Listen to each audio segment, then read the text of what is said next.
Moi, j'ai choisi le dessin industriel. Ici, les étudiants ils vont faire du dessin de fabrication, autant du dessin de détail que du dessin d'assemblage.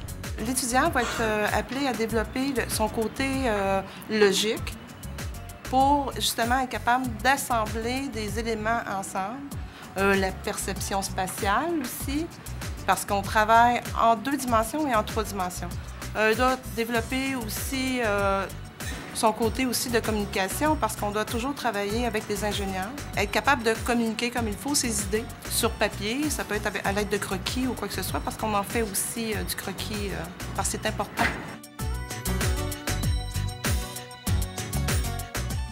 Ça peut toucher à n'importe quoi de fabrication, que ce soit à partir de meubles, du mécanique, à du plastique.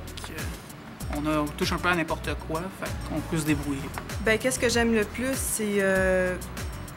c'est surtout la créativité, là.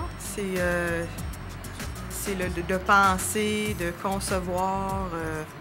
Que tu fais de la modélisation 3D, tu peux voir une bonne vue d'ensemble d'un dessin 3 dimensions, tu peux le faire fonctionner. Mon moteur, il va se trouver là-dedans. Fait qu'il y a son entrée de gaz, son explosion, puis sa sortie. Fait que j'ai 2 moteurs comme ça, montés à 90 degrés. La qualité que ça prend pour devenir un dessinateur industriel, c'est beaucoup de... faut être créatif, faut avoir une bonne logistique, puis une bonne perception visuelle aussi. J'ai beaucoup dessiné, j'ai une perception quand même du 3D quand même assez bonne. Puis je suis capable aussi de voir la manière que le fonctionnement mécanique rentre en ligne de compte. Fait que si je fais bouger quelque chose, comment que le mouvement va se répercuter. C'est de vraiment voir le produit final par rapport à un dessin. C'est ça, la plupart des gens pensent qu'on a besoin d'avoir un côté artiste, qu'on doit aimer le dessin à main levée, mais non, c'est pas nécessaire. Parce que tout est fait sur l'ordinateur.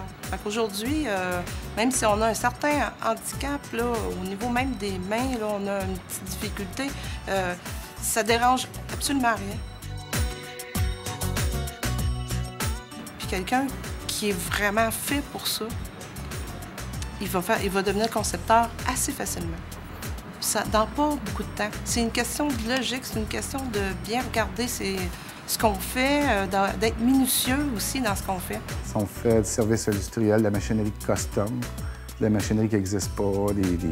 Fait que les concepteurs, les dessinateurs ici dessinent, conçoivent les machines pour la fabrication spécialisée. Quand ils arrivent du 124 juin, bien, ils sont bien préparés, ils sont prêts. C'est fun, c'est motivant pour nous autres, parce que trouver du monde spécialisé dans ce domaine-là, c'est très difficile.